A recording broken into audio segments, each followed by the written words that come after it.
자, 각서 이야기입니다. 이번에는 집에서도 아마 각서 쓰시는 분들 많으실 텐데 13억이나 날린 바로 각서 이야기입니다. 이번에는 김주하 씨 이야기일 텐데 이동희 차장이 좀 자세히 설명을 해주시죠. 예, 많은 분들이 그 소식을 들어서 알고 계실 텐데요. 유명 앵커였던 그 김주하 씨가 이혼을 최근에 이제 끝냈는데요. 그 재산 분할에도 관심이 쏠렸습니다. 어떤 각서 한 장 때문에 13억 원이 넘는 돈을 남편에게 물어주고 본인은 5천만 원의 위자료만 받게 됐다. 이런 내용이 알려졌는데요. 이 화면을 보시면 좀 쉽게 이해가 되실 것 같습니다. 예. 이 두 사람의 재산은 모두 31억 원에 이르고 있습니다. 그런데 법원에서 재산 분할을 어떻게 판결을 했냐면 김주하 씨가 45%의 가져갈 몫이 있고 나머지 55%는 남편인 강모 씨에게 가져갈 몫이 있다. 이렇게 판단을 했거든요. 아, 그렇군요. 그러니까 이 총 재산 중에 재산 그렇습니다. 기여도, 형성 기여도를 보니까 남편이 좀 더 높다. 그렇습니다. 이렇게 봤다는 거죠. 이 재산 분할은 어떤 잘못이 있느냐 없느냐를 따지는 것이 아니라 지금 말씀하신 것처럼 재산을 형성하는데 얼마만큼 기여를 했느냐. 예. 오직 그 한 가지 이유만으로 이 재산 몫을 나눠주거든요. 아, 그래요? 그러니까 그렇습니다. 이분이 그동안 뭐 바람을 폈다 이런 논란이 있었는데 그런 건 다 관계없이 그렇습니다. 재산 형성에 기여도만 놓고 따진다. 그렇습니다. 재산 분할은. 네, 예. 그렇게 돼서 13억 원을 김주하 씨가 가져가고 나머지 17억 원을 강모 씨가 가져가게 되는 겁니다. 그렇군요. 자, 근데 각서가 뭐가 문제가 됐길래 23억 원을 날렸다 이런 평가가 나오는 거죠? 그 지금 각서 이야기를 좀 해석하는 그 대목이 좀 복잡하게 돼 있는데요. 예. 자, 내가 앞으로 한 번이라도 더 바람을 피게 되면 양육권 너에게 다 주겠다. 그리고 어머니 이름으로 되어 있는 맨션도 명의를 넘겨준다. 그리고 가장 윗부분에 있는 이 모든 수입과 재산 관리를 아내 김주하에게 일임한다. 이 대목이 그 이번 재산 분할하는데 좀 결정적인 역할을 했다. 아. 이런 좀 해석이 나오고 자, 있습니다. 그러니까 아까 있던 27억 원, 김주하 씨의 27억 원이 이 과정을 통해서 넘어간 거다. 이렇게 그렇죠. 판단을 했다는 거죠? 그렇습니다. 예. 이 김주하 씨가 27억 원의 본인 명의의 재산이라고 주장을 했는데 법원에서는 김주하 씨가 단독으로 형성한 것이 아니라 이 각서에 나와 있는 것처럼 남편 강모 씨의 재산을 모두 관리하다 보니까 27억 원의 재산을 형성한 것 아니냐. 그래서 그 부분까지도 모두 나눠야 되는 분할 대상 재산이다. 이렇게 판단을 했기 때문에 김주하 씨가 오히려 강모 씨에게 13억 원의 돈을 더 얹어서 주는 그런 예. 결과를 낳은 겁니다. 자, 각서에 참 별걸 다 씁니다. 앞으로 혼의 관계를 맺지 않겠다라는 내용을 각서로 썼다는 것 자체가 부부간에 네. 참 놀라운 일인데 김태현 변호사. 예. 만약에 이런 각서를 안 썼으면 재산 분할이 어떻게 됩니까? 전 똑같았을 것 같아요. 아, 안 써도? 그러니까 일각에서는 저 각서 때문에 저 김주하 씨가 불리가 된 건 아니냐라고 하는데 예. 물론 각서가 없었으면 남편이 소송을 하기는 조금 힘이 들었을 거예요. 또 입증을 많이 해야 되고 예. 그렇지만 결과는 제가 봤을 때는 크게 달라질 것이 없지 않나. 좀 전에 자세히 설명을 해주셨지만 가장 이제 컸던 게 뭐냐면 저기 아파트거든요. 27억 중에서 아파트가 있습니다. 예. 이제 김주하 씨가 결혼 전에 산 아파트예요. 아, 이거는 결혼 전에 산 아파트다? 아파트. 그러니까 김주하 예. 씨는 뭐라고 그랬냐면, 야, 그건 내 거니까 이건 재산 분할할 게 아니야. 이렇게 주장을 했던 거죠. 그죠. 근데 남편은, 그것도 나눠야 된다고 얘기를 했던 거고요.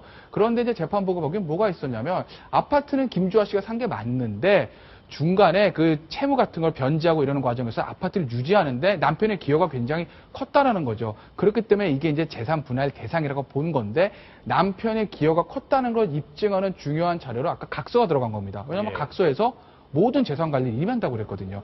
그것 때문에 남편이 재산 유지에 기여를 했다고 한 건데 그 각서가 없었다고 하더라도 남편 입장에서는 월급 같은 거 오는 거 전부 다 김주하 씨가 줬던 부분 그런 거 계좌로 충분히 입증이 되거든요. 예. 그렇기 때문에 각서가 없었어도 결과는 다르지 않았을 겁니다. 자, 그러면 각서 쓸 때 네. 저도 사실 각서 써본 적 있어요. 집에서 써본 적 있는데 왜 그러셨어요? 뭐 그걸까지 공개하기가 좀 어렵고 집에 쓴 적이 있는데 뭐 재산 문제 이런 걸 써본 적은 없고요. 예, 집에 일찍 들어가겠다 뭐 이런 각서였는데 자, 만약에 각서를 쓸 때 아마 시청자 여러분들도 궁금하실 거예요. 이런 부분은 좀 주의해서 써야 된다. 나중에 발목을 잡을 수 있다. 이런 부분이 있을 텐데 어떤 내용들이 있습니까?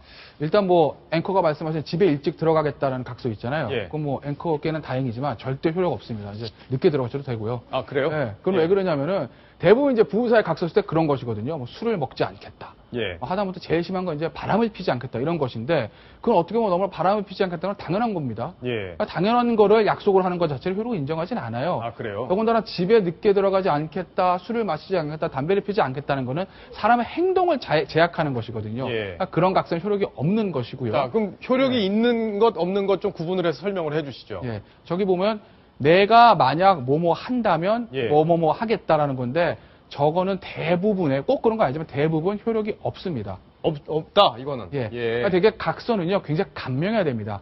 조건을 달면 조건을 다는 건 좋지 않고요. 대부분 조건들이 아까 제가 말씀드린 대로 뭐 집에 일찍 들어가지 않으면, 예. 담배를 피면, 뭐 술을 먹으면 이런 인간의 행동을 제약하는 것들이거든요. 그렇기 때문에 그거는 내용 자체에 효력이 없습니다. 예. 그러니까 담배를 내가 끊지 못한다면 부인에게 100만 원을 주겠다. 이렇게 써도 그건 각서로서 효력이 없다. 열심히 피셔도 되죠. 예.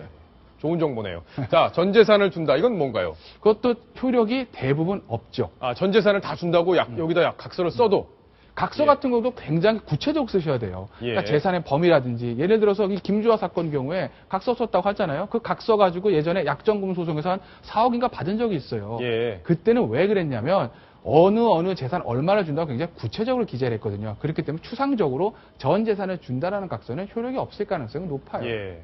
자, 마지막 건 이건 어떻습니까? 내가 뭐뭐 했으니 뭐를 준다. 아, 그거는 효력이 있죠. 이건 효력이 있습니까? 예. 미래 얘기가 아니라 이게 이제 김주아 이미 씨가 과거에 벌어진 그렇죠. 일. 예. 김주아 씨가 그때 이제 이것 때문에 4억을 받았다는 건데 내가 혼외 관계를 했으니 너에게 어떤 그 대가로 얼마를 주겠다라고도 굉장히 구체적이고 간명하게 각서 조항을 만들었거든요. 그렇기 때문에 저거는 효력이 있죠. 예. 아니, 자, 김정은 기자는 네. 각서 남편에게 받아보신 적 있어요? 아니 저는 그런 얘기 하고 싶지 않고요. 예.